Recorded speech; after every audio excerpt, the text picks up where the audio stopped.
আসসালামু আলাইকুম। আপনারা দেখছেন সিনে ক্রিটিক। আজকে মূলত আমি কথা বলবো 'তুফান' মুভিটি নিয়ে, যেটি আমি পুনরায় আরেকবার দেখলাম। কয়েকবার দেখা হয়ে গেছে, আরেকবার দেখেছি। তো রি-ওয়াচ এপিসোড গুলোর ফার্স্ট এপিসোড হচ্ছে 'তুফান'। তো আজকে আমি মূলত কথা বলবো এই মুভিটিতে আমি নতুন কিছু পেলাম কিনা। সর্বপ্রথমে অনুরোধ করব চ্যানেলটিকে একটা লাইক, ভিডিওতে একটা লাইক, চ্যানেলটিতে একটা সাবস্ক্রাইব আর কমেন্ট করে আসবেন এই ভিডিওতে। তো এবার কথা বলা যাক এই মুভিটি দেখার পরে আমার নতুন কি পার্সপেক্টিভ বা নতুন কিছু পেয়েছি কিনা। সবার প্রথমে বলবো এই মুভির স্টোরিটাই পুরোটাই চেঞ্জ হয়ে যায় নতুনভাবে দেখার পরে। প্রথম দিকে আমরা যখন এই মুভিটি দেখেছিলাম তখন আমার কাছে মনে হয়েছিল এটা একটা গ্যাংস্টার রিলেটেড মুভি এবং এখানকার মেন হিরো হচ্ছে তুফান। তবে পরবর্তীতে যখন কয়েকবার দেখার পরে একটা জিনিস এখানে আমি বুঝতে পেরেছি এই মুভিটার মেন স্টোরিতে হিরো হচ্ছে শান্ত, যার কাহিনী এখানে দেখানো হচ্ছে। শান্ত এমন একজন ক্যারেক্টার যেটা আমাদের সাথে রিলেটেড হচ্ছে, অর্থাৎ এমন একজন ব্যক্তি যার অনেক স্বপ্ন রয়েছে, সেই স্বপ্ন ভেঙে যাচ্ছে এবং সেটা পরবর্তীতে যুক্ত হচ্ছে অন্য একজন ক্যারেক্টার তুফানের সঙ্গে। এবং তুফান 2 এ সেটার স্টোরি আবার বিল্ড আপ হবে বলে আমি জানি এবং কন্টিনিউ হবে এবং সেখানে তুফান এবং শান্তর একটা ক্লাশ হবে।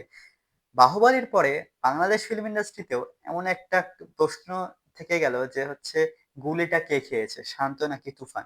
তো সেরকমই আহ, একটা কোশ্চেন এর আগে বাহুবলীতে হয়েছিল যে বাহুবলীকে কাটাপ্পা কেন মেরেছে। তো বাংলাদেশ ফিল্ম ইন্ডাস্ট্রিতেও এরকম একটা রেভলিউশন এসে গিয়েছে, মানুষের কাছে হাইপ যে পরিমাণে তৈরি হয়েছিল তুফানের, সেটা যদি তুফান 2 রিলিজ হয়, তাণ্ডব আমি চাই তুফান 2 টা আগে রিলিজ হোক এবং সেটা কিন্তু ইন্ডাস্ট্রি হিট হওয়ার সম্ভাবনা রাখে। কেজিএফ এর পর কেজিএফ 2 যখন আসে, কেজিএফ এর চাইতে বেশি ইনকাম হয় কেজিএফ 2 এ, বেশি হাইপ হয় কেজিএফ 2 এ। তো আমার কাছে মনে হয় তুফানের পর এখন যদি তুফান 2 টাই আগে রিলিজ হয় তাণ্ডব বা অন্যান্য মুভির চাইতে আগে তুফান 2 টাকে রিলিজ করা যেতে পারে, তাহলে এটা ইন্ডাস্ট্রি হিট হতে খুব কম সময় লাগবে। তো আশা করা যায়। তবে একটা বিষয় কি, বাংলাদেশে এখন পাইরেসি আবার বেড়ে গিয়েছে। আমি চাই যে শাকিব খানের সিনেমাগুলোতে পাইরেসি না হয়।